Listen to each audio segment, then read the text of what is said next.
શિવ મહાપુરાણ જ્ઞાન યજ્ઞના દ્વિતીય દિવસના દ્વિતીય સત્રમાં આપ સૌનું સ્વાગત કરે છે. ભગવાન સદાશિવને વંદન સહ શિવ મહાપુરાણની સંહિતામાં આપણે પ્રવેશ કરીએ.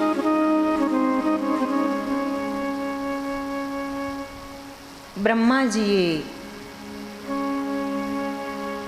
નારદજીને ભગવાન શિવના પૂજનનો મહિમા દર્શાવ્યો. સૂતજી દ્વારા ઋષિ મુનિઓને પ્રયાગ ક્ષેત્રમાં કથાનું શ્રવણ કરાવવામાં આવી રહ્યું છે. એક બાજુ નંદિકેશ્વરજી પણ કથા કહી રહ્યા છે, શિવ કથા. અનેક સ્થાનોએ આ શિવ મહિમા નિરંતર ચાલતો રહ્યો છે. એકવાર ભગવાનને કોઈ ભક્તએ પૂછ્યું કે ભગવાન, આપ ધરતી પર વારે વારે શા માટે જાઓ છો? ભગવાન સદાશિવને પૂછ્યું કે આપ ધરતી પર શા માટે વારે વારે જાઓ છો? ભગવાન વિષ્ણુ તો અવતરણ કરે છે, પણ સદાશિવ શા માટે આવે છે? ભગવાન સદાશિવે કહ્યું કે હું કામધેનુ અને કલ્પવૃક્ષની રક્ષા માટે જાઉં છું. હું જ્યારે જ્યારે નારાયણ અવતાર ધારણ કરે ત્યારે એના દર્શનાર્થે જાઉં છું.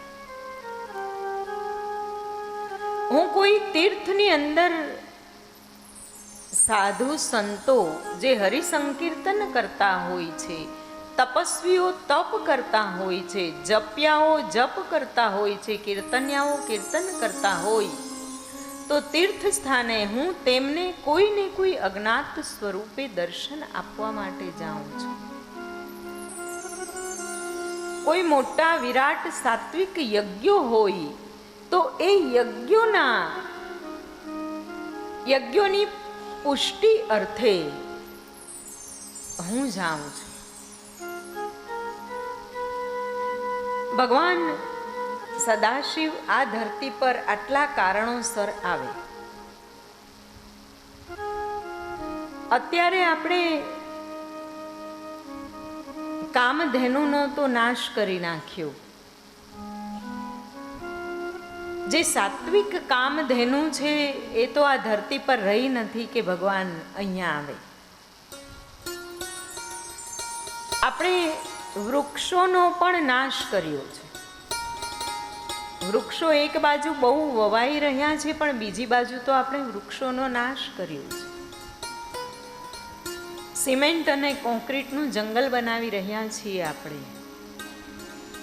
ખેતીલાયક ભૂમિ ધીરે ધીરે મૃતઃપ્રાય થઈ રહી છે. આ બધા જ તીર્થોને આપણે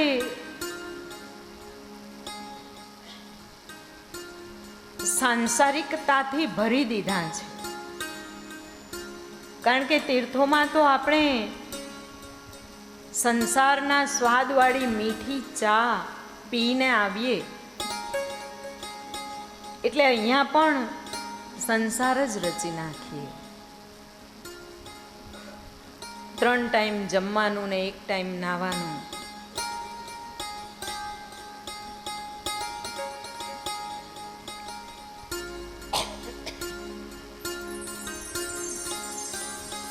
તીર્થોની અંદર એક સમય એવો હતો કે એ તીર્થમાં છે ને ભગવાધારીઓ બહુ ફરતા. તમે મથુરામાં જાજો, શ્વેત વસ્ત્રવાળા કેટલા બધા હશે. સ્ટેશન પર ઉતરો ને તો તમને આનંદ આવે. તમે હરિદ્વાર ઋષિકેશના સ્ટેશન પર આવો ને તો જ તમને ભગવાધારીઓ એટલા બધા દેખાય કે જોઈને આપણી આંખો તૃપ્ત થાય. થોડીક સાંસારિક જે સાકર છે ને એને ઓછી કરીને સાંભળજો, મનમાંથી સંશય હટી જશે. संसार रूपी लूण की डल्ली को निकाल के जरा सोचिए, सुनिए, श्रवण कीजिए. तीर्थનો મહિમા અને તીર્થ ક્ષેત્રની શોભા છે એ માત્ર ને માત્ર વૈરાગીઓ છે, સાધુ છે, સંતો છે, તપસ્વીઓ છે. કોઈ પણ શાસ્ત્રની અંદર એવું વર્ણન કરવામાં નથી આવ્યું કે તીર્થની શોભા એ મનુષ્યો છે. આપણે તો તીર્થનું સેવન માત્ર ને માત્ર આ બધાના દર્શનથી પાવન થવાય ને એટલા માટે કરવાનું હોય છે. એટલે સાંસારિક દ્રષ્ટિએ હજી એ ના જોતા, હું જ્યારે કહું ને કે હવે સાંસારિક દ્રષ્ટિએ આપણે આમાં એપ્લાય કરીએ ત્યારે જ કરીશું. જો આ બધા જ તીર્થ ક્ષેત્રોમાંથી આ તપસ્વીઓ અને ભગવાધારીઓ નામ શેષ થઈ જાય ને તો ભગવાન ક્યારેય આવવાના નથી. અને એટલે આ બધા જ તપસ્વીઓ, આ બધા જ સંતો જે હરિસ્મરણ કરી રહ્યા છે, પછી એ હરિસ્મરણ તમારી પાસેથી કંઈક યાચના કરવા માટે પણ રાધે રાધે કે હર હર ગંગે કે જય સિયારામ કે રામ રામ બોલે ને તો એનું સ્મરણ પણ ગણાઈ જાય છે.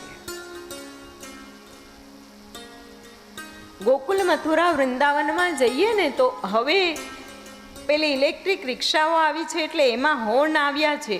બાકી આજ દિવસ સુધી પેડલ રિક્ષા ચાલતી હતી ને તો એમાં જે પેલી ટીન ટીન વગાડવાની હોય ને એ નહોતી. એ બધા જ રાધે રાધે રાધે રાધે બોલતા બોલતા નીકળે અને એને માર્ગ મળી જતો હતો. આ મંત્ર, આ શબ્દ એ તીર્થની શોભા છે.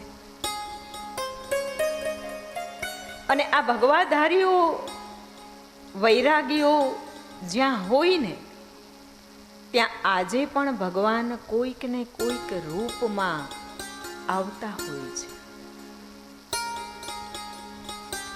સાંસારિક દ્રષ્ટિને હવે જો આપણે આની અંદર મૂકીએ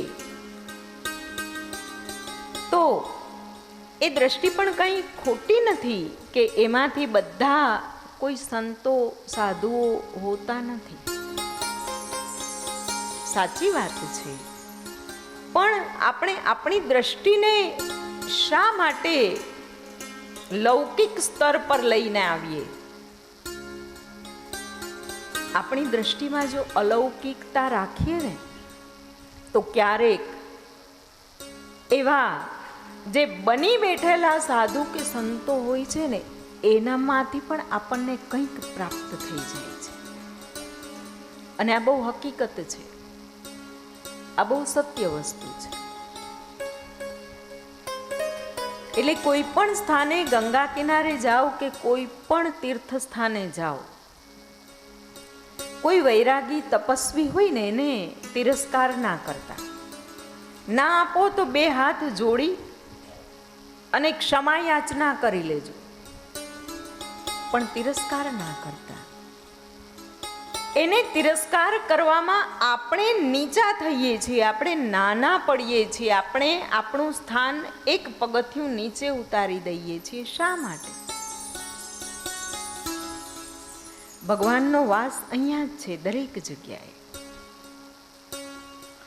એવા બંધન અને મોક્ષના કારણ ભગવાન સદાશિવ. જેવી ભક્તિ વધે એટલે તરત જ આપણને અલગ અલગ પ્રકારના પ્રમાણોની સાથે ભગવાન સદાશિવ મુક્તિના દર્શન કરાવે છે. સર્વ લિંગોમાં પાર્થિવ લિંગ ઉત્તમ છે અને એ પાર્થિવ લિંગના પૂજનથી અનેક જીવ, અનેક લોકો, અનેક મનુષ્યો પણ સિદ્ધિને પામ્યા છે. 8 પ્રકારની મૂર્તિઓમાં પાર્થિવ એટલે કે માટીના શિવલિંગ. શ્રાવણ માસમાં એ શિવલિંગ પાર્થિવ શિવલિંગની પૂજા થતી હોય છે. જેમ જેમ કલિકાલ નજીક આવ્યો છે ને એમ આ કલિકાલ છે ને એ સતયુગ અને કલિયુગની સંધિનો યુગ છે. અને સંધિયુગ એટલે જેટલા પ્રમાણમાં અત્યારે આ પૃથ્વી પર અધર્મ દેખાય છે અને થઈ રહ્યો છે એટલા જ પ્રમાણમાં એક બાજુ ધર્મ થઈ રહ્યો છે. આપણે કયા રસ્તે જવું એ આપણે નક્કી કરવાનું છે. અને તમે જોયું હશે કે તમારી અંદર પણ આ વૃત્તિ પ્રબળતાથી ક્યારેક એવું આવી જાય કે ના ના આને કંઈ દેવાય જ નહીં. અને કોઈક ક્ષણે તમે એવા ધાર્મિકતાથી ભરાઈ જાઓ કે આ તો કરવું જ જોઈએ, આ પુણ્ય તો કરવું જ જોઈએ. આ કલિકાલનો પ્રભાવ છે. આ કલિકાલ અને સતયુગની સંધિ ચાલી રહી છે. જો આ ધરાતલ પર અત્યારે વધારે ને વધારે પુણ્યો વધતા જશે ને તો સતયુગ બહુ નજીક આવી જશે.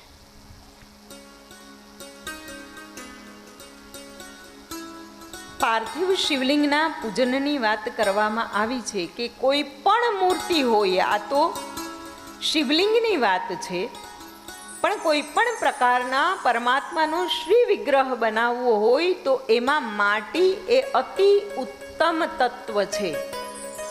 કારણ કે આ માટી છે ને એ ચેતન છે. માટી પૃથ્વી તત્વ છે. જલ ચેતન છે, પણ જલમાં કોઈક જીવ જાય પછી એ ચેતન થાય છે. પ્રાણ ચેતન છે, પણ એ પ્રાણ જ્યારે આપણામાં પ્રવેશે ત્યારે ચેતનવંતો એનો ગુણધર્મ પ્રગટ કરે છે. પણ આ માટી છે ને એ માટી સ્વયં ચેતન છે. એને જેવો જલનો સ્પર્શ થાય એટલે ચેતનવંતી બની જાય છે. સૌથી વધારે જાગૃત છે આ માટી, ભૂમિ તત્વ. અને એટલા માટે જ ભગવાન રામચંદ્રજી ધનુષ્ય ભંગ કરવા જ્યારે આવ્યા હતા ને ત્યારે લક્ષ્મણજી મહારાજે અંગૂઠાથી, એના જમણા ચરણના અંગૂઠાથી પૃથ્વી દેવીને દબાવીને રાખી એક સંકેત આપ્યો કે હે પૃથ્વી દેવી, હે માં, હવે ધ્યાન રાખજો. ભગવાન ઉઠ્યા છે અને ભગવાન આ ધનુષ્યનો ભંગ કરવાના છે, એટલે તમે ડોલી ના જતા, તમે ધ્રુજી ના જતા. બીજા અર્થમાં કહ્યું છે કે હે માં, તમે શાંત રહેજો, તમે સ્થિર રહેજો, કારણ કે તમારી પુત્રીના માટે વર એનું અત્યારે એનો ચુનાવ થઈ જવાનો છે, એ નક્કી થઈ જશે. આ પૃથ્વી એ સૌથી વધારે ચેતન છે. આ અલગ અલગ વિશિષ્ટ પ્રકારના ભૂકંપો આવી રહ્યા છે. આ ભૂકંપો જ્યાં જ્યાં આવે છે ને, જો આ પહાડો બન્યા છે, એ પહાડો એ પૃથ્વીની અંદરથી ભૂકંપમાંથી લાવા પ્રગટ થયો હોય છે અને એ લાવા રસ ત્યાં ખડકાઈ ગયો એટલે પર્વતો બન્યા, પહાડ બન્યા, મોટી મોટી શિલાઓ અને ભેખડો બની. તો દરેક પર્વતના મૂળની અંદર એક એક શિવલિંગ તમને જોવા મળશે. કારણ કે એ લાવા છે, એ લાવાને શાંત કરવા માટે દુગ્ધાભિષેક અને જલાભિષેક એ બહુ જરૂરી છે. એટલા માટે ત્યાં શિવાલયની સ્થાપનાઓ કરવામાં આવી છે. શિવજીને જલનો અભિષેક થાય, શિવજીને દુગ્ધાભિષેક થાય. જલનો અભિષેક તો ભગવાને જ્યારે વિસ્પાન કર્યું ત્યારે એની શીતળતા માટે થઈ રહ્યો છે. દેવતાઓએ ભાવ કર્યો કે ભગવાને નીલકંઠ બની અને બધાની દુવિધા દુઃખનું હરણ કર્યું છે. ભગવાન પોતાની અંદર એ વિષની ગરમીથી પીડાઈ રહ્યા છે, એટલે સદાશિવને જલનો અભિષેક કરાય. પણ સદાશિવને દૂધનો અભિષેક પણ કરાય. જ્યાં જ્યાં ભગવાન સ્વયંભૂ રીતે પ્રગટ થયા છે ત્યાં એ આખી ધરતીના પેટાળને ભેદી અને પ્રગટ થયા છે. અર્થાત કે જે જગ્યાએ પૃથ્વીમાં વધારે પડતી ગરમી હોય, લાવારસ હોય, અંદર પૃથ્વી ખદબદતી હોય ગરમીથી, એ ગરમીને બહાર લઈ આવવા માટે ભગવાન સદાશિવ પ્રગટ થાય છે. ભવિષ્યમાં ફરીથી ત્યાંથી લાવારસ ના નીકળે અને આ પૃથ્વીની જે રચનાઓ છે, સંરચના છે, એ ડિસ્ટર્બ ના થાય એટલા માટે આ શિવલિંગને દૂધની ધારા ચડાવવામાં આવે છે. દૂધની ધારા, દૂધની અંદર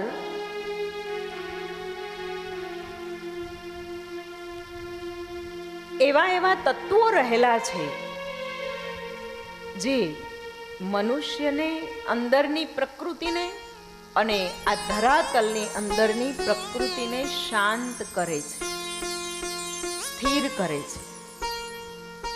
એટલા માટે એને દૂધનો અભિષેક કરવામાં આવે છે. સાંસારિક દ્રષ્ટિથી જોઈએ તો એ દૂધનો બગાડ કહી શકાય કે ભાઈ દૂધ આપણે શા માટે, એના કરતા કોઈક રીતે આપણે કોઈકને દાન કર્યું હોય, કોઈકને પીવડાવી દીધું હોય. સાચી વાત છે. જ્યારે આપણે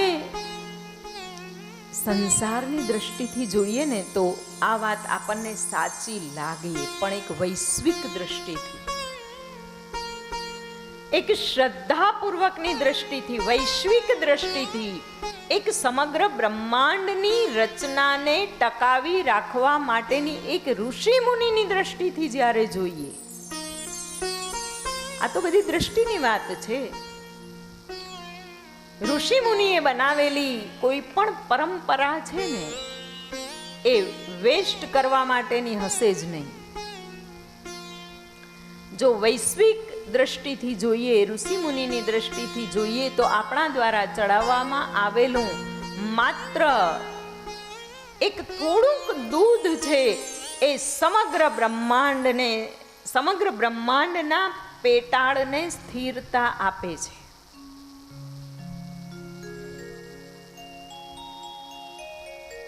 જ્યારે મહાદેવને આપણે જલ અર્પણ કરીએ છીએ,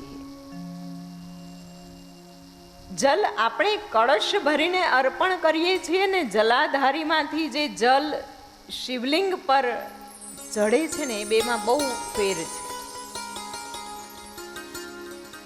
આપણે આપણા સંતોષ માટે ભલે ભગવાન શિવને જળ ચડાવતા હોઈએ, પણ જલાધારીમાંથી બિંદુ બિંદુએ એક સરખી ધારથી જે જલ શિવલિંગ ઉપર પ્રવાહિત થાય છે અને શિવલિંગની એ રચના ઉપરથી એ કણ જલનો એ બિંદુ અને એ જ્યારે કણમાં વિભાજિત થઈ અને નીચે સુધી પહોંચે છે ને ત્યારે એ જલના બધા જ તત્વો વિભાજિત થઈ જાય છે.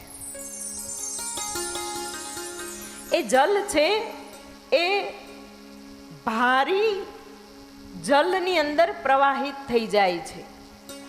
કદાચ જો અહીંયા કોઈ મેડિકલ ફિલ્ડના વ્યક્તિઓ હશે ને તો એને ખબર પડશે કે H2O નું રૂપાંતરણ ડ્યુટોરિયલ વોટરમાં થઈ જાય છે. H2O હાઇડ્રોજનના 2 પરમાણુ અને ઓક્સિજનનો 1 પરમાણુ એ પાણી કે જેને આપણે પી શકીએ છીએ. અને હેવી વોટર, તમને ખ્યાલ છે કે ઇન્જેક્શન કોઈક હોય અથવા કોઈક એન્ટીબાયોટિક બનાવવા માટે દવા હોય ને એમાં પાણી ઉમેરવા માટે એક નાનકડી પ્લાસ્ટિકની બોટલ આપે છે, ડ્યુટોરિયલ વોટર હોય છે. એને સામાન્ય રીતે આપણે ના ઉપયોગમાં લઈ શકીએ. શિવલિંગ પરથી જલ પ્રવાહિત થાય એના 3 તત્વો ઇલેક્ટ્રોન, ન્યુટ્રોન અને પ્રોટોન એ અલગ અલગ વિભાજિત થઈ જાય છે અને એ જલ પછી પ્રવાહિત થાય છે જમીનની અંદર, આ ભૂમંડળની અંદર ઉતરે છે અને ભૂમંડળને ધારણ કરી રાખે છે. આ બધી રચનાઓ છે ને બહુ વૈજ્ઞાનિક છે, અતિ વૈજ્ઞાનિક છે. એવો શિવલિંગનો ઘણો બધો શિવલિંગના ઘણા બધા મહાત્મ્યનું વર્ણન શિવ મહાપુરાણમાં કરેલું છે. પાર્થિવ શિવલિંગ એની આરાધના પવિત્ર છે, ધન્ય છે, આયુષ્યને વધારનારી છે, સંતોષ આપનારી છે, પુષ્ટિ આપનારી છે, લક્ષ્મી વધારનારી છે. હવે શરૂઆત થાય છે પરમાત્મા અને મનુષ્યના સંસર્ગની વાત શરૂ થાય છે. આ સંસર્ગની અંદર પાર્થિવ લિંગ જે બનાવવાનું વિધિ છે ને, એ એક પવિત્ર માટીને લઈ આવવાની હોય છે. એમાં શુદ્ધ જલ, ગંગાજલ મિશ્રિત કરી અને માટીની મૂર્તિઓ અંગુષ્ઠના આકારની, શિવલિંગના આકારની અખંડ બનાવવાની હોય છે. અને એમાં એ અલગ અલગ મૂર્તિઓનું અલગ અલગ ફળ બતાવ્યું છે કે 1000 પાર્થિવ લિંગ બનાવે. આમાંથી કેટલાય પાર્થિવ લિંગ જોયા છે? લગભગ બધાએ જોયા છે. સરસ. તો પૂજા પણ કરી હશે. આ પાર્થિવ લિંગ બનાવવાનો અધિકાર દરેક જીવને છે. પાર્થિવ લિંગ જ્યારે આપણે સ્વયં આપણા હાથે બનાવીએ ને, ત્યારે જ આ સંહિતા સાચી પડે. એ ચેતન માટી છે, એને આપણા હાથનો જ્યારે સ્પર્શ થાય છે, ત્યારે આપણી અંદર આખી એક કેમિકલ પ્રોસેસ થાય છે. એક ભાવ સાથે જોડાઈને જ્યારે આપણે એ માટીના શિવલિંગો બનાવીએ છીએ એકાગ્રતાથી, એની વિધિ પણ તમને બ્રાહ્મણે શીખવાડી હશે કે આ રીતના બનાવે. દરેક ભૂદેવો એક જ રીતે બનાવતા હોઈએ છે. એ શિવલિંગ જ્યારે આપણે બનાવીએ ને, ત્યારે આપણા શરીરની અંદર કેમિકલ ચેન્જ થતો હોય છે. આપણી આખી કેમેસ્ટ્રી બદલાઈ જાય બોડીની. અને એના અનુસંધાનમાં આ બધા ફાયદાઓ વર્ણન કરવામાં આવ્યા છે. ઉત્તમ પુરુષોએ પાર્થિવ લિંગની પૂજા અવશ્ય કરવી જોઈએ. દેવો, અસુરો, મનુષ્યો, ગંધર્વો, નાગ, રાક્ષસ અને બીજા અનેકે પાર્થિવ શિવલિંગની પૂજા કરી અને ઉત્તમોત્તમ સિદ્ધિ મેળવી છે. પાર્થિવ લિંગનું ખૂબ જ મોટું મહાત્મ્ય વર્ણવ્યું છે. પાર્થિવ શિવલિંગનું પૂજન એ કરોડો યજ્ઞનું ફળ પ્રદાન કરે છે. પણ ત્યારે જ કરે કે જ્યારે આપણે આપણા હાથે બનાવીએ અને સંધ્યાકાલ પૂર્ણ થતાની સાથે એનું વિસર્જન કરીએ. ખૂબ સુંદર વિધિ છે. પાર્થિવ શિવલિંગના મહાત્મ્ય પછી બિલ્લી પત્રનો મહિમા વર્ણન કરવામાં આવ્યો છે. એકવાર દેવી શિવાના ભાલ પર પ્રસ્વેદ બિંદુ થયું અને એ પ્રસ્વેદ બિંદુ જેવું ધરતી પર પડ્યું એટલે ત્યાં એક મોટું વૃક્ષ થઈ ગયું. એ વૃક્ષનું નામ શિવાદેવીએ બિલ્વ એવું આપ્યું અને ભગવાન સદાશિવે પણ એનો સ્વીકાર કર્યો. આ બિલ્વ વૃક્ષની ઉત્પત્તિ થઈ અને આ બિલી વૃક્ષ એ સ્વયં મહાદેવ સ્વરૂપ છે. સ્વયં મહાદેવ સ્વરૂપ ગણી અને બિલ્લી વૃક્ષની પૂજા કરવામાં આવે તો એ શિવાલયે શિવલિંગની પૂજા કર્યા બરાબર છે. આ લોકમાં જેટલા પવિત્ર તીર્થ છે એ બધા જ પવિત્ર તીર્થો બિલ્લી વૃક્ષના મૂળમાં વસવાટ કરે છે. બિલ્લીનો બહુ અદ્ભુત ગુણધર્મ છે. જે વ્યક્તિ બિલ્લીના મૂળમાં જળનું સિંચન કરે તેને શિવલિંગે જળ ચડાવ્યા બરાબર ફળ મળે છે અને સર્વ તીર્થોનું સ્નાન કર્યા બરાબર ફળ મળે છે. જે સ્થાને પાણીથી ભરપૂર બિલ્લીનું વૃક્ષ એ પાણીથી ભરપૂર ક્યારીવાળું હોય ત્યાં સર્વ સંપત્તિઓ વાસ કરે છે. અને બિલ્લીના મૂળમાં દીપમાળા પ્રગટાવે, એના પર મહેશ્વરની અત્યંત કૃપા વરસે છે. બિલ્લીના મૂળ પાસે બેસાડી અને શિવ ભક્તને જમાડવાથી અનેક ગણું પુણ્ય મળે છે. બિલ્લીના મૂળ પાસે શિવ ભક્તને ઘી દૂધયુક્ત અન્ન જમાડે તે આ જન્મમાં ક્યારેય દરિદ્ર થતો નથી. આ બિલ્લીનું મહત્વ છે, શાસ્ત્રમાં આ રીતે વર્ણવ્યું છે. આ બિલ્લીના વૃક્ષની અંદર બહુ મોટી ઔષધિઓ રહેલી છે. એટલી મોટી મોટી ઔષધિઓ રહેલી છે, અત્યંત અદ્ભુત બિલ્લી વૃક્ષના પણ ફાયદા છે કે આ બિલ્લીનું વૃક્ષ છે ને એની અંદર લોહ તત્વ હોય છે, આયર્ન હોય છે. અને આ શિયાળાની આ ચોમાસાની અંદર શ્રાવણ માસમાં દરેકના શરીરમાં લોહ તત્વની ઉણપ હોય છે. જ્યારે આ બિલ્લી પત્રને તોડી અને આપણે એનો અભિષેક ભગવાન શિવ પર કરીએ છીએ. જો એની લીસી બાજુ છે ને એ શિવલિંગને સ્પર્શ કરે ને પાછળની ખડબચડી જે થોડીક સપાટી ખુરદરી સપાટી હોય છે એ ઉપર રહે છે. અને એ બિલ્લી પત્રને આપણે આમ પકડીએ છીએ. એ આપણા આ ટેરવાઓ વડે બિલ્લી પત્રમાંથી લોહ તત્વ જે હોય છે એ આપણા શરીરની અંદર પ્રવેશે છે. અને લોહ તત્વની કમી પૂરી થાય છે. આ બિલ્લી પત્રમાં 3 ગુણ છે. એક તો મધુમેહ એટલે કે ડાયાબિટીસને ઓછો કરે. બિલ્લી પત્રના પાન હોય છે એ સૂકવેલા પાનનું ચૂર્ણ પીવામાં આવે છે. બીજું એ ઉદરનો રોગ એટલે કે પેટના રોગો દૂર કરે છે. અને ત્રીજું એ ચર્મ વિકારને દૂર કરે છે. આ માસની અંદર આ 3 રોગો મનુષ્યને થતા હોય છે. આ બિલ્લીની અંદર ટેનિન નામનું એક તત્વ હોય છે. સૌથી વધારે ટેનિન હોય છે, કેલ્શિયમ હોય છે, મેગ્નેશિયમ હોય, પોટેશિયમ અને લોહ તત્વ. આટલી વસ્તુ બિલ્લી પત્રના વૃક્ષમાં હોય છે. આ બિલ્લી પત્રની તાસીર છે ને એ શીત છે. તો આ બિલ્લી પત્રમાંથી આપણને ઘણા બધા ઘરેલું ફાયદાઓ મળી જાય છે.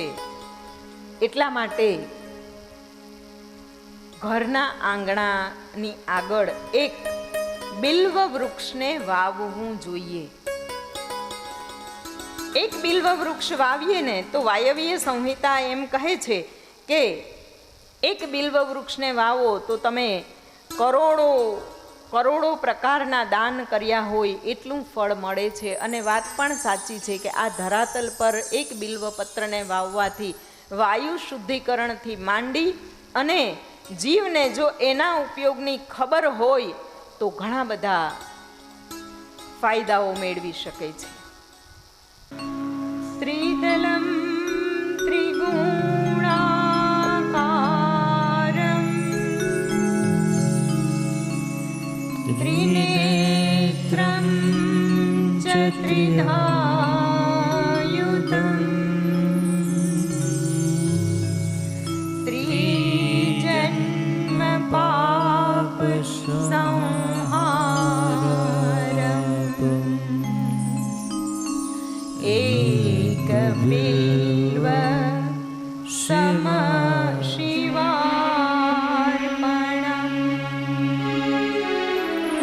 એક બિલ્વ શિવાર્પણમ.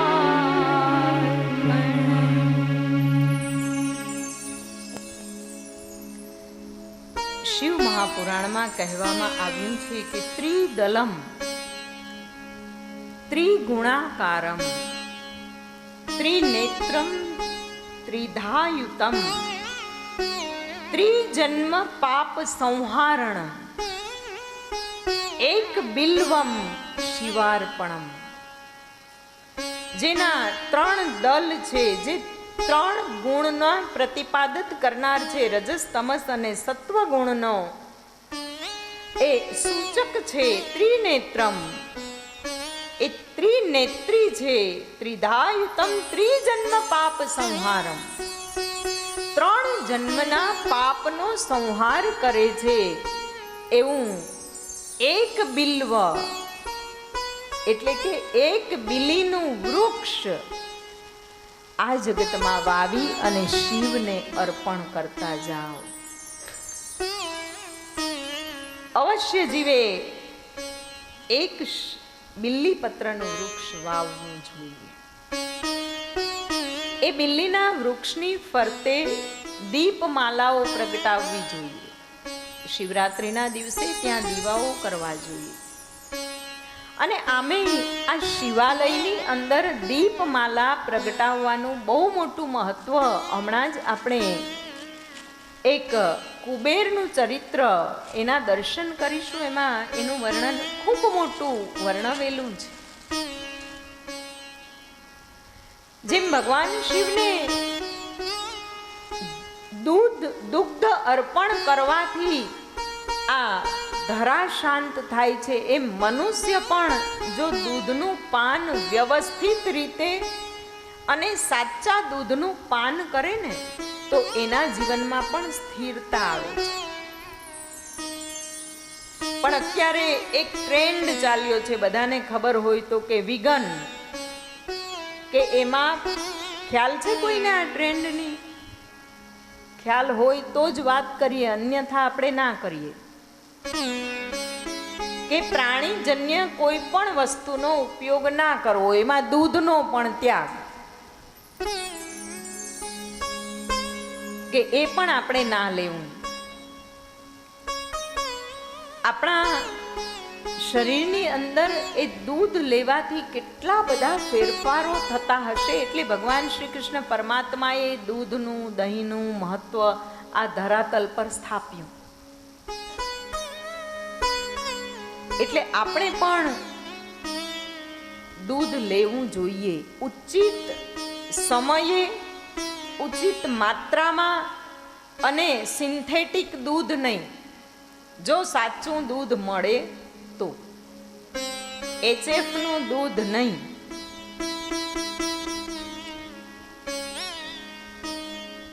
ભગવાન શિવનું નામ અતિ પવિત્ર છે.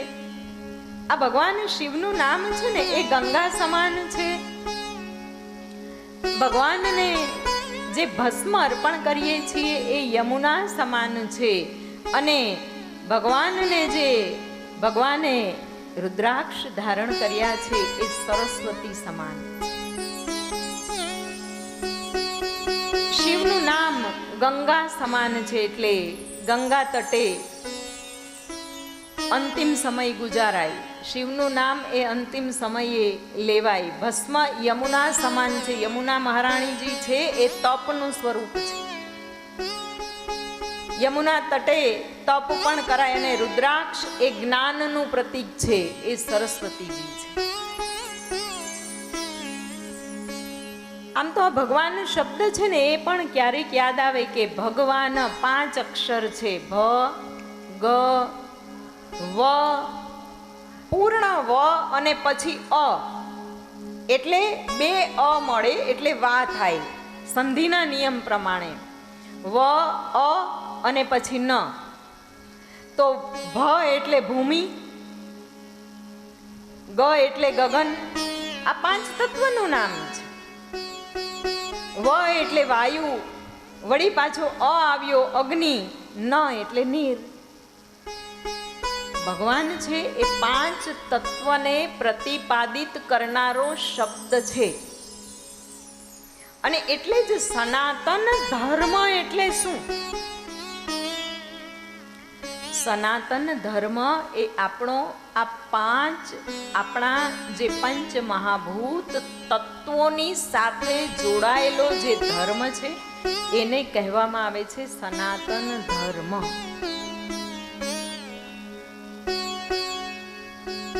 ભસ્મ ધારણનો મહિમા આપણે આગળ શિવ મહાપુરાણમાં વર્ણવેલો છે. આ ભસ્મ છે એ સર્વ મંગલને આપનારી ભસ્મ છે. ભસ્મનું ત્રિપુંડ એ દરેકે દરેક જીવે કરવું જોઈએ. ભસ્મને મહાભસ્મ કહેવામાં આવ્યા છે અને આ મહાભસ્મના 2 પ્રકાર છે. બધા જાગો છો ને? એકવાર 2 હાથ ઊંચા કરો. એટલે મેં પણ પહેલા કર્યા કે હું જાગું છું. સરસ. આમાં ખબર નથી ક્યારે નિંદ્રા દેવી આપણા પર આધિપત્ય જમાવી લે. ગમે ત્યારે આધિપત્ય જમાવી શકે છે મહાભસ્મ. કારણ કે વિષયો એવા છે કે આ વિષયોને જાણવાથી આપણા જીવનમાં બહુ મોટું પરિવર્તન શક્ય છે. બહુ મોટું પરિવર્તન શક્ય છે. ઘણા બધા જવાબ આપણને શિવ મહાપુરાણમાંથી મળી જતા હોય છે. ઘણા બધા જવાબ મળતા હોય છે. આપણે એટલી બધી દ્વિધામાં હોઈએ છીએ. દરેક કથામાં હું કહેતી આવ્યું છું કે આપણને તો એ પણ નથી ખબર કે આપણે પેલો ફૂલ વાટવાળો દીવો કરીએ, આડો દીવો કરીએ, ઊભો દીવો કરીએ, 1 દીવા કરીએ, 5 દીવા કરીએ, 2 દીવા કરીએ, કેટલા કરીએ. વળી હજી એ દીવાની કથા તો પૂરી જ નથી થતી. તેલનો દીવો કરીએ, ઘીનો દીવો કરીએ. તેલનો તો એમાંય વળી પાછો તલના તેલનો કે સરસિયાના તેલનો થાય છે ને. આ બધું આપણે જાતે ઊભું કરેલું. આ બધું આપણે આપણી ચા ગળી બનાવવા માટેના બધા પ્રયોગો. સંસારમાં આપણે આપણી જાતને ગૂંથેલી રાખવા માટેના પ્રયોગો. આપણે સ્વીકારેલા પ્રયોગો. સૌથી સરળ આપણો ધર્મ છે. અને આપણા ધર્મમાં તો છેલ્લે કહ્યું છે કે તમે પ્રસાદ લઈ લ્યો ને તોય તમને પુણ્ય પ્રાપ્ત થઈ જાય. અને આ પ્રસાદ એટલે પ્રભુના, સા એટલે સાક્ષાત, દ એટલે દર્શન. પ્રભુના સાક્ષાત દર્શન થઈ જાય જો ખાલી પ્રસાદ લઈ લઈએ તો. આ મહાભસ્મ નો ઉલ્લેખ કરેલો છે. મહાભસ્મ 2 પ્રકારની હોય છે. એક તો શ્રોત યજ્ઞની ભસ્મ અને બીજી ભસ્મ જે છે એ સ્માર્ત યજ્ઞની ભસ્મ. 2 પ્રકારના યજ્ઞો થાય છે અને એ બંને પ્રકારના યજ્ઞોની ભસ્મની વાત કરવામાં આવી છે. આ શ્રોત યજ્ઞની જે ભસ્મ છે એ બ્રાહ્મણો માટે, ક્ષત્રિય માટે, વૈશ્ય માટે અને દ્વિજ માટે હોય છે. જ્યારે સ્માર્ત ભસ્મ છે એ લૌકિક ભસ્મ કહેવામાં આવે છે અને એ બધા જ માટે છે. બધા જ એનું ત્રિપુંડ કરી શકે છે. આ શ્રોત અને સ્માર્ત શબ્દ પણ સમજવા જેવા છે. આપણે એને પણ સમજીએ. પહેલા આ જોઈ લઈએ કે ગાયના છાણાની ભસ્મ કરીએ એને આગ્નેય ભસ્મ કહેવાય. અથવા તો વિદ્વાનો દ્વારા કરાયેલા હોમ કે યજ્ઞથી ઉત્પન્ન થયેલી ભસ્મ દ્વારા પણ ત્રિપુંડ કરી શકાય છે.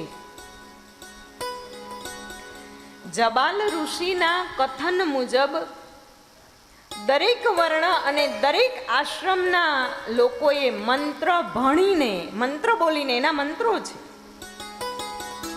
અને છેલ્લે જબાલ ઋષિએ કહ્યું છે કે મંત્ર બોલ્યા વગર પણ તમે ત્રિપુંડ કરી શકો છો. ભસ્મ ધારણ કરી શકો છો. ભસ્મનું ત્રિપુંડ કરી શકાય છે. મોક્ષ ઈચ્છનારે ભસ્મનું આડું ત્રિપુંડ કરવું આ રીતે.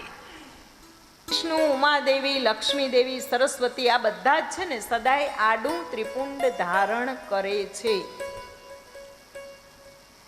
આપણે તો જો સાદા ચાંદલામાંથી ગયા હોઈએ, હવે ત્યાં ત્રિપુંડની મારે ક્યાં કથા કરવી.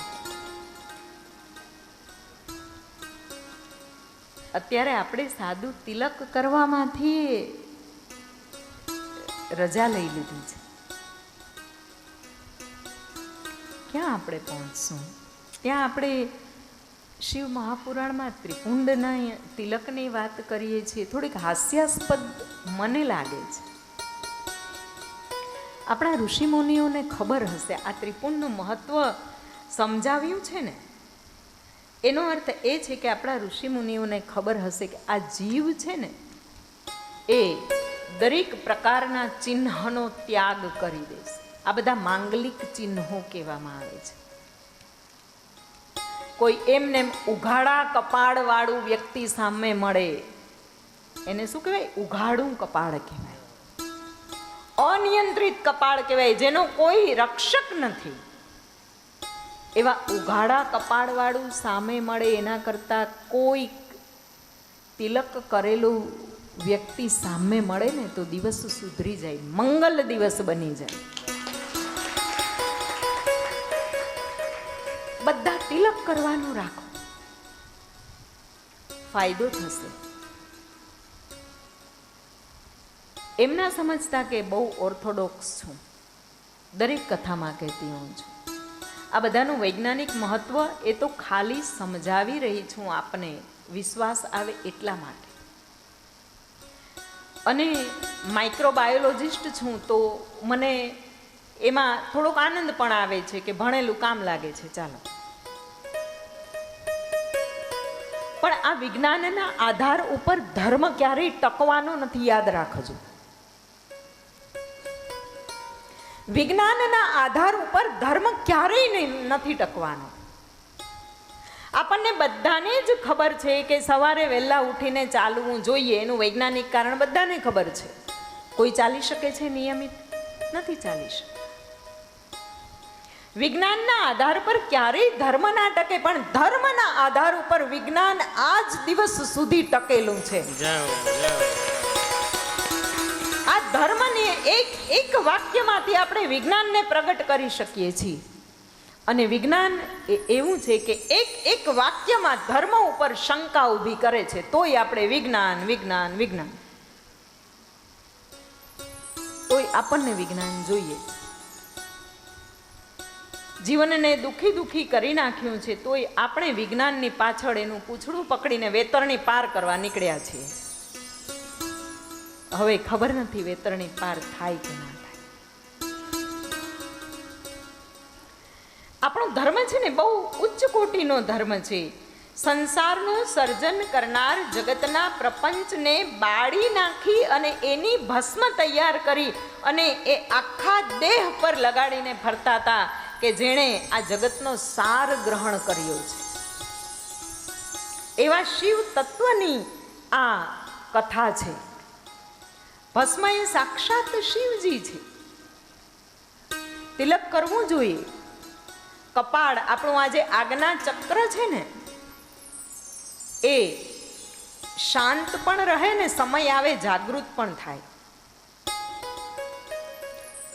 આપણે શું થાય કે જ્યારે શાંત રહેવાનું હોય ત્યારે ગરમ થઈ જવાય, ગરમ થવાનું હોય ત્યારે શાંત થઈ જવાય. ઉચિત સમયે ઉચિત નિર્ણય લેવો એને જ બુદ્ધિમત્તા કહેવામાં આવે છે. સફળ એ જ વ્યક્તિ થાય કે જે ઉચિત સમયે ઉચિત નિર્ણય લઈ શકે. આપણા બાળકને બધું જ આવડતું હોય, ઘરે પોપટની જેમ બોલતો હોય ને પરીક્ષામાં ના લખે તો શું થાય? નપાસ થાય. આપણે પણ આપણા જીવનમાં નિષ્ફળ એટલા માટે જઈએ છીએ કે આપણે ઉચિત સમયે ઉચિત નિર્ણય નથી લઈ શકતા. કપાળ પર તિલક કરતા જાઓ. ભગવાન શિવને ત્રિનેત્રી કહેવામાં આવ્યા છે એટલા માટે કે એના 3 નેત્રો છે. આ ત્રીજું નેત્ર એ આજ્ઞા ચક્ર પાસે દર્શાવવામાં આવ્યું છે અને એ ત્રીજું નેત્ર એ મનુષ્યની અંદર રહેલી પિનિયલ ગ્રંથિ છે. ક્યારેક આજે યુટ્યુબના વિડીયોને આપણે ફટાફટ ફેરવીએ છીએ ને, ક્યારેક વિકિપીડિયામાં જજો અને પિનિયલ ગ્રંથિ એવું ટાઈપ કરજો, ગુજરાતીમાં પણ આવી જશે કે એ શું છે. આપણા શરીરને અંદરના દરેક પ્રકારના ભાવોને સંતુલિત કરનારી પિનિયલ ગ્રંથિ છે. જ્યારે પણ તમે યોગ સાધનામાં ધ્યાનમાં ઉતરો ને એટલે સર્વપ્રથમ તમને એવો અનુભવ થશે કે મને અહીંયા પ્રકાશ દેખાયો. એ શું છે? પિનિયલ ગ્રંથિનું એક્ટિવેશન છે. એ એક્ટિવેશન ઓફ પિનિયલ ગ્લેન્ડ્સ એવું કહેવામાં આવે છે. એટલે તિલક કરજો. ગંગા કિનારેથી હું તો એમ કહું છું કે એક સંકલ્પ લઈને જાઓ ને 1 મહિનો તિલક કરો ને તો એ તમને તમારો ચહેરો તિલકવાળો જોવાની આદત પડી જશે ને પછી બહુ મજા આવશે, બહુ જ મજા આવશે. પંચાક્ષર મંત્રથી સિદ્ધ થયેલી ભસ્મ નું તિલક દરેક વ્યક્તિ કરી શકે છે એવી ઋષિ આજ્ઞા છે. ગૃહસ્થ પુરુષોએ આખા મંત્ર છે જો કે, પણ આપણે પંચ બ્રહ્માદ્રી મંત્રથી એ ત્રિપુંડ કરવું જોઈએ. બ્રહ્મચારીઓએ ત્ર્યંબકમ મંત્રથી ત્રિપુંડ કરવું જોઈએ. વાનપ્રસ્થીઓએ અઘોરેણ મંત્રથી ત્રિપુંડ કરવું જોઈએ અને સંન્યાસીઓએ પ્રણવ મંત્રથી ત્રિપુંડ ધારણ કરવું જોઈએ. આ ભસ્મની અંદર ચંદન મિશ્રિત કરીને પણ ત્રિપુંડ કરી શકાય છે. સ્ત્રીઓએ પણ કેશ સુધી ત્રિપુંડ ધારણ કરી શકાય છે. જે સ્ત્રીઓએ પણ ભસ્મ અને ત્રિપુંડ ધારણ કરવું હોય એ શરત માત્ર એટલી છે કે એની અંદરથી સ્ત્રી ભાવનું નિર્મૂલન કરવા માટે થઈ અને 1.25 લાખ પંચાક્ષર મંત્રનો જપ કરી અને એનું લાયસન્સ લઈ લેવાનું હોય છે. ઓમ નમઃ શિવાયનો જપ કરવો પડે અને ત્યાર પછી એ ત્રિપુંડ ધારણ કરી શકાય છે. આપણે જ્યારે સૂતજીની વાત આવી હતી ત્યારે આ સૂત પુરાણી જે છે એ યજ્ઞમાંથી પ્રગટ થયા હતા. ત્યારે શ્રોત યજ્ઞ અને સ્માર્ત યજ્ઞની વાત કદાચ રહી ગઈ છે કે આ દરેકે દરેક પુરાણના જે વ્યાખ્યાતા છે ને એનું નામ સૂતજી છે, મહાજ્ઞાની છે. આ સૂતજીનો જન્મ કઈ રીતે થયો? આ મહાજ્ઞાની સૂતજી એક વખત શ્રોત યજ્ઞ થઈ રહ્યો હતો. યજ્ઞ 2 પ્રકારના હોય છે, એક શ્રોત યજ્ઞ અને એક સ્માર્ત યજ્ઞ. આપણે જે સામાન્ય રીતે યજ્ઞ કરીએ છીએ એને સ્માર્ત યજ્ઞ કહેવામાં આવે છે.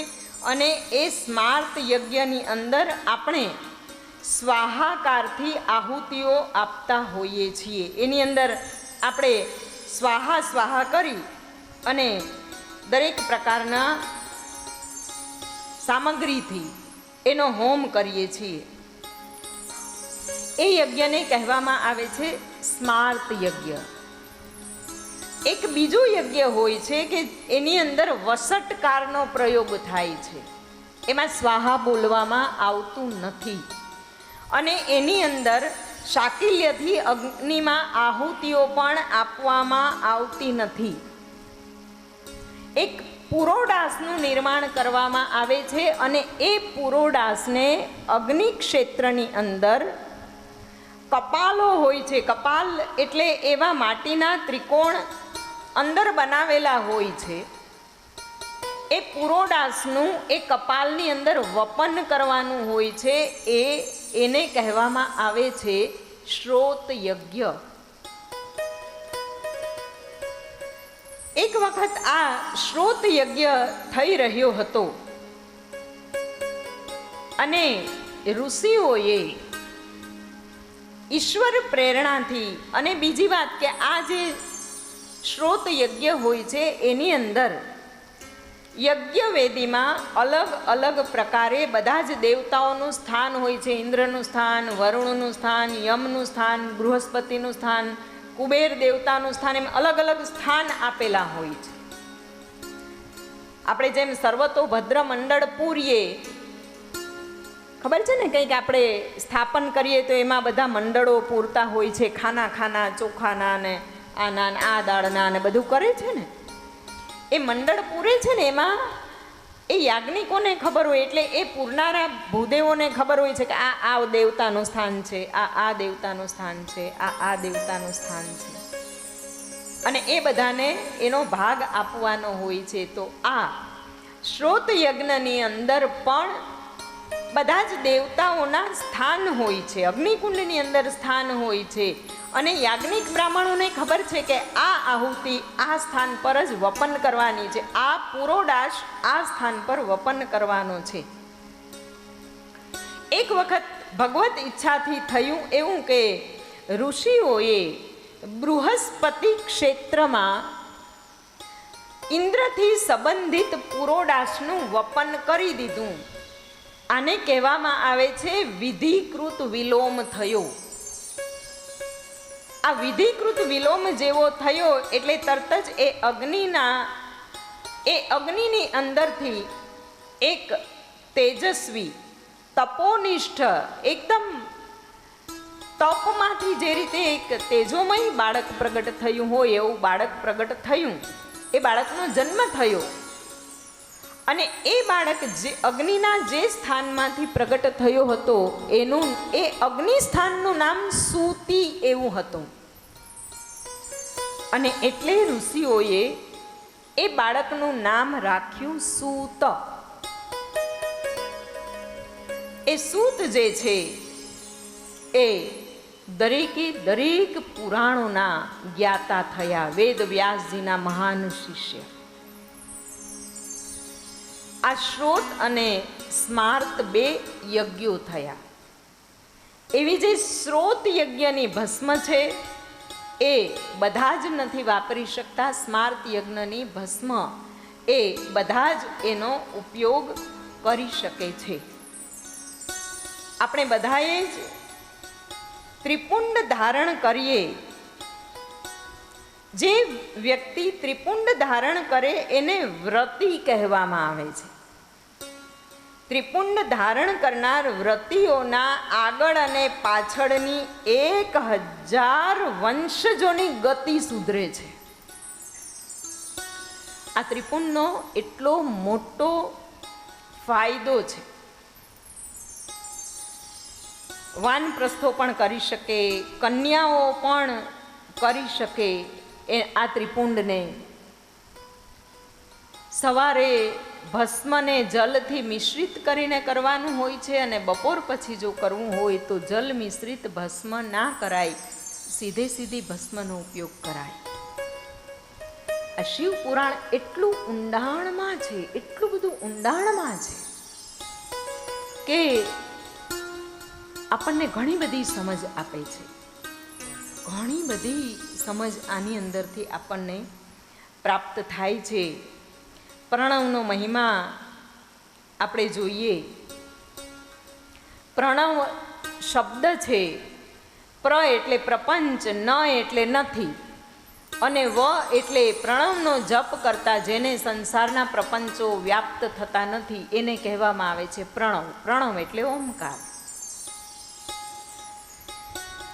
વિદ્વાનોના મત અનુસાર પ્રકર્ષેણ વહ નયેત ઇતિ પ્રણવઃ. જે ઉત્કૃષ્ટ રીતે જીવને મોક્ષ તરફ દોરી જાય એને પ્રણવ કહેવામાં આવે છે. જે ઉત્કૃષ્ટ રીતે જીવને મોક્ષ તરફ દોરી જાય એને પ્રણવ કહેવામાં આવે છે. અને આ પ્રણવ એટલે સાક્ષાત શિવ, શિવ એટલે સાક્ષાત ગુરુ. ગુરુ એ એક એવી હસ્તી છે આ જગતની અંદર કે જે તમને સંસારના બંધનોમાંથી છોડાવવાની ચાવી આપશે. આ જગતના તમારો પાકો મિત્ર હોય, તમારા માતા હોય, પિતા હોય, સંતાનો હોય, સગા હોય, સંબંધી હોય, એ તમને સંસારમાં બાંધવાની દરેક યુક્તિ પ્રયુક્તિ અને ચાવીઓ આપશે. ગુરુ માત્ર એક એવું અસ્તિત્વ છે, એવી વ્યક્તિ છે તમારા જીવનમાં કે જે સંસારમાંથી મુક્ત થવાની ચાવી તમને આપશે. અને એ આ ઓમકાર છે. પ્રણવના પ્રકાર છે, બે પ્રકાર છે. એક સ્થૂળ પ્રણવ અને એક છે સૂક્ષ્મ પ્રણવ. સ્થૂળ પ્રણવ છે એમાં 5 અક્ષરો અતિ પ્રગટ છે અને સૂક્ષ્મ પ્રણવની અંદર આ 5 અક્ષરો છે ને એ અપ્રગટ છે. સમય આવતા આપણે એનું વિવેચન કરીશું તો આપણે નહીં સમજી શકીએ, પણ આપણે બોલશું ક્યારેક ઓમ. હજી આપણી પાસે 5 દિવસો છે. આજના દ્વિતીય સત્રને આપણે ના ગણીએ તો પણ આપણી પાસે 5 દિવસો છે હજી. એટલે આ ઓમકારનું મહત્વ દર્શાવ્યું છે, લિંગનું મહત્વ જણાવ્યું છે, મંત્રોનું રહસ્ય અને મંત્ર પણ જણાવ્યું છે. ભગવાન સદાશિવના મહાત્મ્યની અંદર ઋષિઓએ સૂતજીને પૂછ્યું છે કે હે સૂતજી, શિવના સ્મરણ અને પૂજનથી જેટલા પાપ નાશ થાય એનું તમે વર્ણન કર્યું, એટલા પાપ તો આ જગતમાં અત્યારે છે પણ નહીં. તો પછી આ શિવ કથાનું અદ્ભુત અને ગૂઢ રહસ્ય સમજાવવા માટે પ્રયત્ન કરો. સ્થાવર અને જંગમનું પ્રાગટ્ય સ્થાન એ ભગવાન શિવજી છે અને વિસ્તારથી વર્ણવવા ભગવાન સદાશિવજી ની મહિમા ગાન કરવા માટે આગળ વધે છે. ઋષિઓ સૂતને વિનંતી કરે છે અને સૂતજી કહે છે, ભગવાન સદાશિવનું મહાત્મ્ય છે અતુભાઈ. આપણે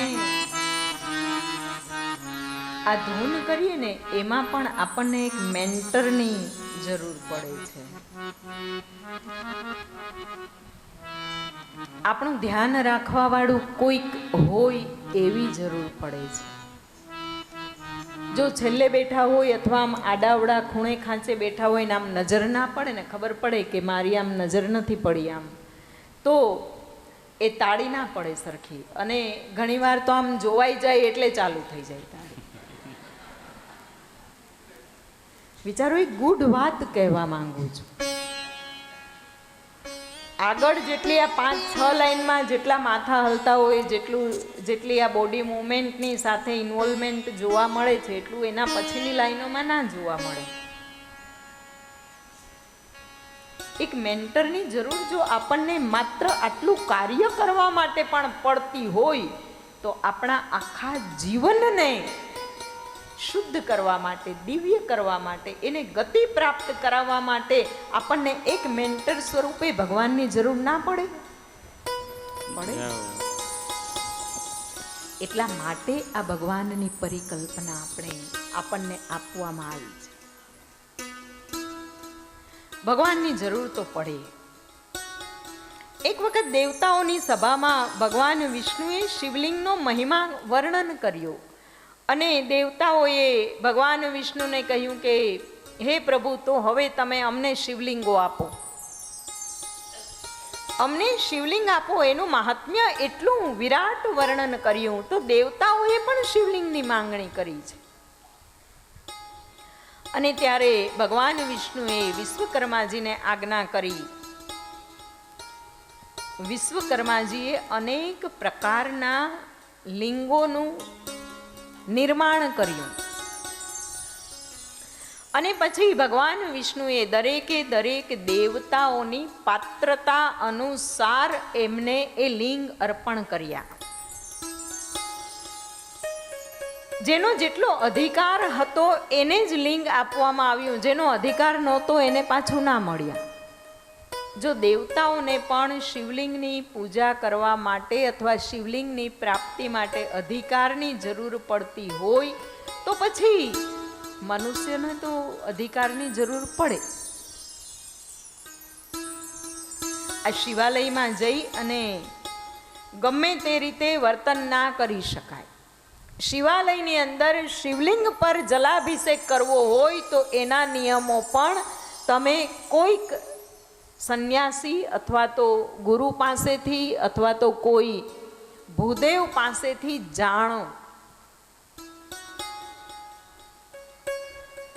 નહીં તો શાસ્ત્રની અંદર કહેવામાં આવ્યું છે કે જે કાર્ય કરવાના અનેક ફાયદાઓ છે એ કાર્યને વિપરીત રીતે કરવાના દોષ પણ એટલા જ લાગે છે આપણને, એના દોષ પણ એટલા જ હોય છે. અને જે કાર્ય મનુષ્યએ સ્વયં પોતાની રીતે પોતાના હાથમાં લીધું છે ને એ કાર્યને તો સીતારામ કરી નાખ્યું છે. પોતે પોતાના હાથે કોઈ મેન્ટર વગર જે કાર્ય હાથમાં લીધું છે ને એ કાર્યને તો આપણે બહુ સુંદર જલેબીના ઘૂંચરા જેવું કરી નાખ્યું છે. એમાં ક્યાંય રસ્તો જ ના મળે, ભૂલ ભૂલામણી જેવું. અને એટલે મહાદેવ એક એવા દેવ છે, આનંદ પણ આવે છે કે મહાદેવ એક એવા દેવ છે કે એને જલ ચડાવવા માટે હજી એ આપણી આ શાસ્ત્રોક્ત પ્રણાલી જળવાઈ રહી છે ને એમાં મને ખૂબ આનંદ આવે છે કે જલનો અભિષેક બધાને કરવા દેવામાં આવતો નથી. એમાં એવું ના સમજવું કે અહીંયા તો અમને આ જલ નથી ચડાવવા દેતા ને આમ ને તેમ ને, એ સારું છે, હજી ત્યાં એ પરંપરા જળવાઈ રહી છે. ખબર ના હોય અને આપણે એમ થાય કે આપણે તો શુદ્ધ છીએ ને આપણે તો નાયેલા છીએ ને આપણે શું, આપણે આમ ને તેમ ને, આપણે તો સંસારથી અલિપ્ત છીએ ને જળ ચડાવીએ એનો દોષ લાગે ને તો આપણા સંસારી જગતની અંદર બહુ મોટા વિપરીત પરિણામો પણ આવે છે. એટલે શિવાલયની મર્યાદાને તો બહુ સંભાળી સમજી અને પછી જ એમાં પ્રવેશ કરવો.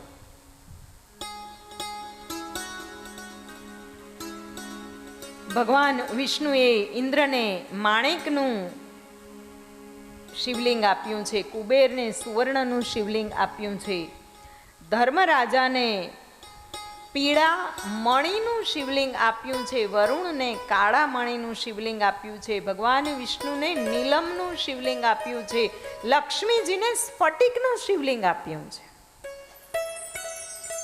જો આ યોગ્યતા પ્રમાણે અને પાત્રતા પ્રમાણે શિવલિંગ અપાયા છે. બ્રહ્માને સુવર્ણનું શિવલિંગ આપવામાં આવ્યું છે, વસુઓને ચાંદીનું શિવલિંગ આપ્યું છે, અશ્વિની કુમારોને પિત્તળનું શિવલિંગ આપ્યું છે અને આદિત્યને ત્રાંબાનું શિવલિંગ આપ્યું છે. સોમને મોતીનું શિવલિંગ, સૂર્યને હીરાનું શિવલિંગ પ્રાપ્ત થયું અને તદ ઉપરાંત બ્રાહ્મણોને માટીનું શિવલિંગ પ્રાપ્ત થયું, મય દાનવને ચંદનનું શિવલિંગ પ્રાપ્ત થયું છે, નાગોને પરવાળાઓ વાળું શિવલિંગ પ્રાપ્ત થયું છે, યોગીઓને ભસ્મનું શિવલિંગ પ્રાપ્ત થયું, યક્ષોને દહીંનું શિવલિંગ પ્રાપ્ત અને બાણાસુરને પારાનું શિવલિંગ પ્રાપ્ત થયું છે. અધિકાર પ્રમાણે જ શિવલિંગની પૂજા કરાય. સામાન્ય રીતે જે સ્થાપિત શિવલિંગો હોય છે એ નર્મદેશ્વર શિવલિંગ હોય છે કે જેનો સામાન્ય જન અભિષેક પૂજન કરી શકે છે. પરંતુ ભગવાન સદાશિવને જલ ચડાવવાનો એવો આપણા હાથથી કોઈ વિશેષ આગ્રહ ના રાખીએ તો એમાં એ કોઈ અતિશયોક્તિ નથી. ત્યાં ભૂદેવ બિરાજેલા હોય છે. બ્રહ્માજી શિવ પૂજનનો વિધિ સમજાવે છે અને કહે છે કે 5 દિવેટવાળા દીવાથી આરતી ઉતારવી. અને આ નિયમ તો બહુ સામાન્ય છે. કહ્યું ને કે કર્મકાંડના થોડાક નિયમોને આપણે જાણવા જોઈએ. આ તો બહુ સામાન્ય નિયમ છે કે 5 દિવેટવાળા દીવાથી ભગવાનનું નિરાજન લેવું. આ 5 દીવાઓ જે છે એ પંચ તત્વના પ્રતીક છે અને એ આરતી જે છે ને એ 14ની સંખ્યામાં ઉતારવી. 14 વર્ષ રામ વનવાસી. આ 14ના આંકડા સાથે પણ બહુ એક મોટું સાયન્સ જોડાયેલું છે. માં કઈ ધારત તો એવું કહી શકત કે હવે પાછું આવવાનું નથી. એ એમ આ કથાની અંદર પણ આ 14નો આંકડો છે કે આ આરતીજીની અંદર પણ 14નો આંકડો છે કે 14ની સંખ્યામાં આરતી ઉતારવી. આપણા ઘરે પણ તમે ભગવાનના શ્રી વિગ્રહની આરતીજી ઉતારો ને તો 2 વાર એના ચરણોની 2 ચરણોમાં 4 વખત આરતીજી લેવી, નાભી મંડળમાં 2 વાર, મુખ પર 1 વાર અને ફરીથી સમગ્ર શ્રી વિગ્રહમાં 7 વાર એનું નિરાજન લેવું. આ આરતીનું એક ખૂબ સુંદર મજાનું સ્વરૂપ છે. જો આરતી કરનાર અથવા આરતીમાં સહભાગી બનનાર દરેકે દરેક વ્યક્તિની ઓરા શુદ્ધ થઈ જાય છે. એના જે પરિતાપ હોય છે, એનું જે દુઃખ હોય છે, આખા દિવસનો થાક હોય છે, એનું શમન થઈ જાય. ઘણા મંદિરોમાં નિયમ હોય છે કે કંઈ ના કરો તો કાંઈ નહીં, આરતીમાં તો આવીને ઉભા રહો. આરતીમાં ચોક્કસ જવું જોઈએ, કારણ કે આ અગ્નિ તત્વ છે ને, એ અગ્નિ તત્વ જ્યારે ફેરવવામાં આવે છે ને ત્યારે એ અગ્નિ તત્વ એનું એક આભા મંડળ બનાવે છે. આવા તો ઘણા બધા રિસર્ચો થયા છે કે નિત્ય નિયમિત રીતે આ રીતે આરતી ઉતારતા જે કોઈ પણ મનુષ્ય હોય કે આરતીમાં જતા જે કોઈ મનુષ્ય હોય, એના મસ્તિષ્કની અંદર જે થોટ પેટર્ન હોય છે, વિચાર કરવાની પણ એક પેટર્ન હોય છે, એ પેટર્નનો સિક્વન્સ ખૂબ સુંદર હોય છે. તમને ખબર છે ઘણા માણસો કોઈ બી કામમાં મોડા પડે ને તો પછી એ મોડા જ પડતા હોય છે, એક પેટર્ન બની જાય છે એની અંદર. બહેનોને ખાસ આ વાતનો અનુભવ હશે કે ઘરકામ કરીએ ને તો ગમે તે કરીએ 10 વાગે ને વાગે જ.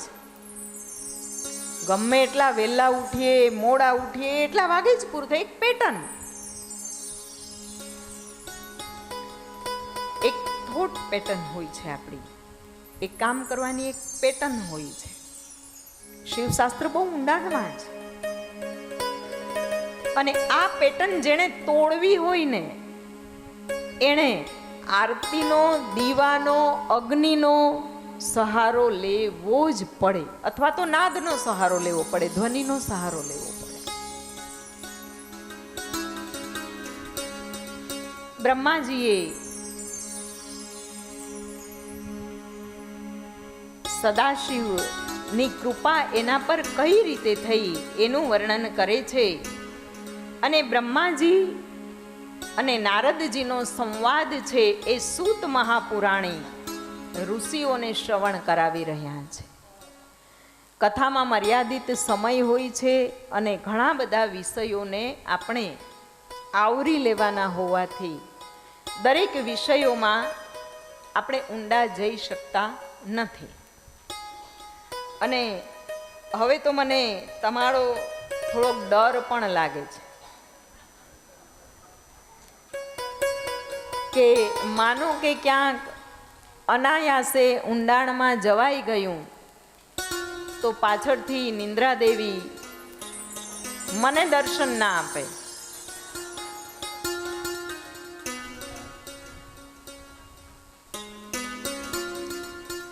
બ્રહ્માજીએ એક વખત તપ કર્યું. એકવાર નારાયણે તપ કર્યું અને એ જળ પ્રગટ્યું. એ જળની અંદર ભગવાને શયન કર્યું, એનું નામ તો નારાયણ પડ્યું. એવી જ રીતે એકવાર બ્રહ્માજીએ પણ તપ કર્યું અને ત્યારે જળનું સર્જન થયું. એ જળમાંથી 24 તત્વવાળું એક અંડ પ્રગટ થયું અને એ અંડ બ્રહ્માંડ કહેવામાં આવ્યું છે. બ્રહ્માજીએ તપ કર્યું, એના દ્વારા જળ પ્રગટ થયું અને એ જળમાં 24 તત્વવાળું જે અંડ પ્રગટ થયું એને બ્રહ્માંડ કહેવામાં આવ્યું. આમ તો ઘણી બધી વ્યાખ્યાઓ છે, આપણે કહીએ છીએ કે આપણી પૃથ્વી ગોળ છે, એ લગભગ ગેલેલિયો નામના કોઈ વૈજ્ઞાનિકે કહ્યું કે ભાઈ પૃથ્વી ગોળ છે ને આમ થોડીક ચપટી છે ને આ બધા સંશોધનો થયા. પણ આપણા શાસ્ત્રની અંદર આ વૈજ્ઞાનિકે સંશોધન કરીને આપ્યું ને એના હજારો વર્ષ પૂર્વે રચાયેલા આપણા શાસ્ત્રો, અને એ શાસ્ત્રોમાં ભૂગોળ એવો શબ્દ છે. હવે આ ભૂગોળ શબ્દ છે, ભૂગોળ આપણી ગુજરાતીમાં કહે તો ભૂગોળ.